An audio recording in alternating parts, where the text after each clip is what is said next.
Department releasing video of the raid that ended with the death of Abu Bakr al-Baghdadi. The video is incredible to watch. It shows the moment U.S. troops closed in on the ISIS leader and others in that compound. And joining us live to react is Texas Congressman Michael Burgess. Thank you, sir, for coming on this morning. It's the kind of video that makes you proud to be an American. What did you think of it? Absolutely. Good morning, Rob. Good morning, Carly. Thanks for having me on. Yes, absolutely. And those guys just do a tremendous job, and every American should be proud of the work they're doing for us. Yeah, the fact of the matter is Kurdish forces are responsible for providing us with the information needed to take al-Baghdadi out. So should the United States recommit to defending our ally, the Syrian Kurdish forces?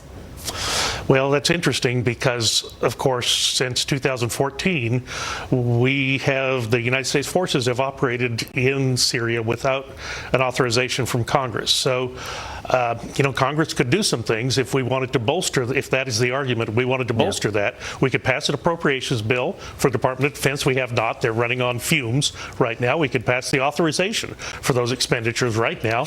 We haven't. They're running on fumes. And then finally, we could authorize military activity in Syria. If that's what we're serious about doing, Congress should delineate. Congress has the power to declare war. We are the ones should delineate what the military objectives are, what defines success, and give the president the authority to do that.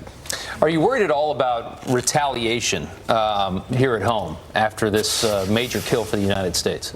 You always have to be focused on that, and from what I've heard, there is a significant effort being put into that.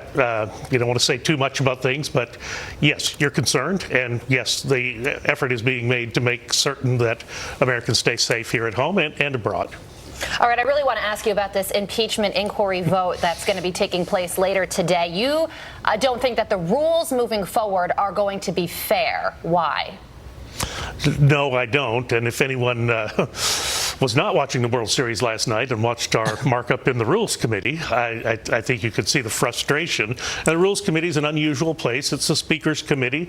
There's 4 Republicans but 9 Democrats. So guess what the vote was on every amendment? The 18 amendments that we offered, we lost every one 9-4. But it was things like, how about if we have more than one open meeting in the, if we're going to do part of this in the Intelligence Committee, right now the rule that they just passed for themselves, they have to have one open meeting in the Intelligence Committee. Well, why not give the American people more of what the information they're getting? Wait, so my own frustration. I'm sorry. Are you saying that they're going to be more closed-door hearings? Because I think it's all open from now on.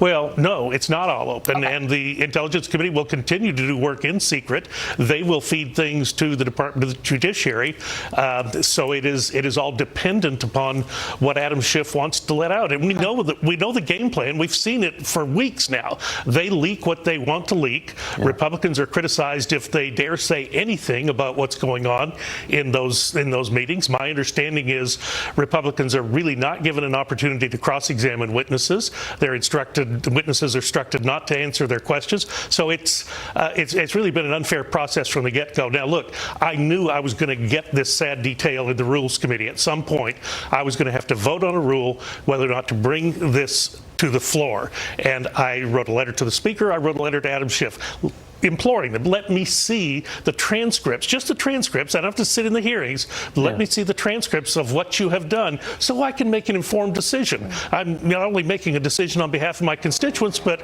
on behalf of the Congress. The articles of impeachment will be begun because of the rule that we passed last night. It is incumbent upon me to have all of the information I can have, and I didn't get it. I didn't get it from Speaker Pelosi. I didn't get it from Adam Schiff. The one time Adam Schiff did come to our committee, he lied to us. Are you saying that people out there are saying that, the Republicans are getting what they want from Democrats? They asked for a full vote on this thing. They're going to get that. They're going to get the ability to open this thing up and have a defense for the president. You say that those people that say that are wrong, that you're not getting what you want. Well, we'll perhaps move from the Star Chamber to the kangaroo court. I mean, the deck is stacked against the president. I guess, fortunately, for the president, he released a transcript of the phone call. There is no impeachable offense. You may not like his language. He may have talked pretty bluntly, but there is no impeachable offense on the phone call. And, the president is responsible for setting foreign policy.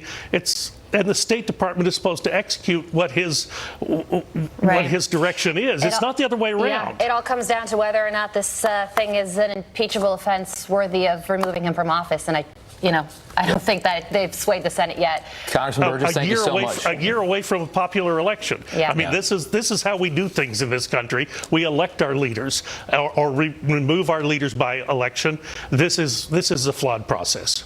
That's right. Sir, thank you so much for your time. We do appreciate it, and we'll be right back.